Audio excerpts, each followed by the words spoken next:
A morte não é mais o fim. Pelo menos não para quem tem dinheiro para pagar. A ideia central de Homo Deus, do Yuval Noah Harari, é de cair o queixo.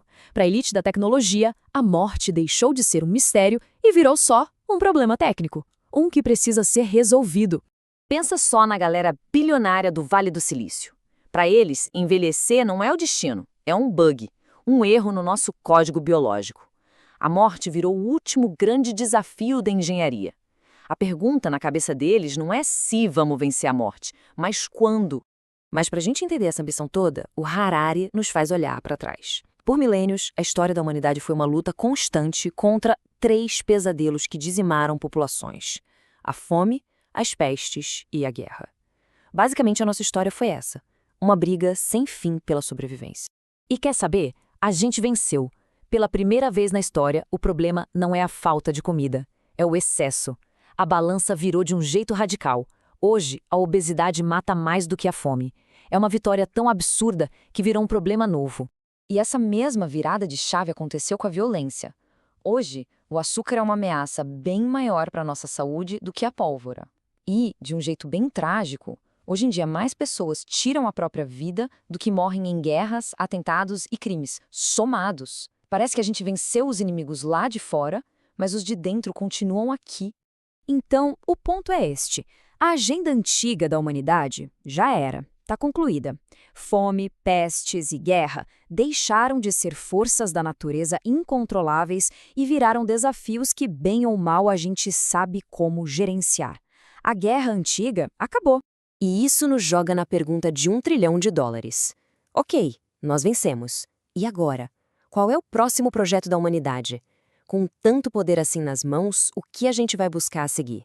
A resposta, segundo Harari, é uma agenda que não é quase divina. Ela é divina. Primeiro, buscar a imortalidade, acabar com a velhice. Segundo, garantir a felicidade, tipo projetar o nosso bem-estar químico.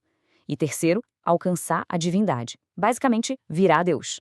E olha, não é só sobreviver mais ou ser mais feliz, tá? O objetivo é uma transformação fundamental. É uma reengenharia da nossa biologia, da nossa própria consciência, para a gente se tornar os deuses que um dia a gente inventou nas nossas mitologias. Só que essa busca pela divindade tem um preço. Bem sombrio. Um custo que talvez a gente não esteja nem um pouco a fim de pagar. Porque a mesmíssima tecnologia que nos promete o paraíso pode também nos tornar completamente obsoletos. O Harari chama isso de dataísmo, é a nova religião do nosso tempo. E nessa fé, o universo é um grande fluxo de dados. E nós, humanos, a gente é só um algoritmo de carne e osso. E o nosso valor se resume a uma coisa, nossa capacidade de processar dados e alimentar o sistema. Nada mais que isso. Isso não é ficção científica, já está acontecendo. Cada clique, cada like, cada busca que a gente faz, está ali, treinando um algoritmo. E ele já entende os nossos desejos, os nossos medos, melhor do que a gente.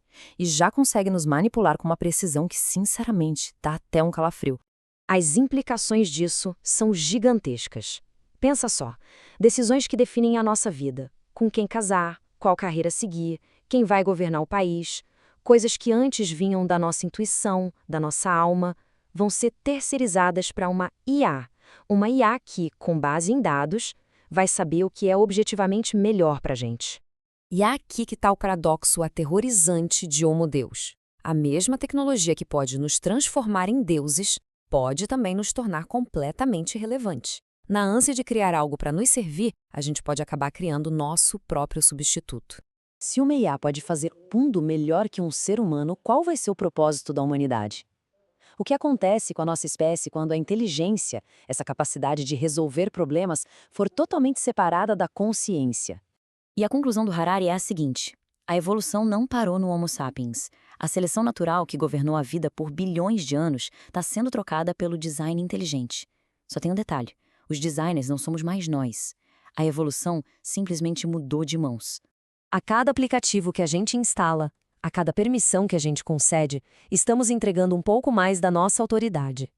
A gente está caminhando de cabeça para um mundo governado por algoritmos. Então, a pergunta final é essa: estamos prontos para isso?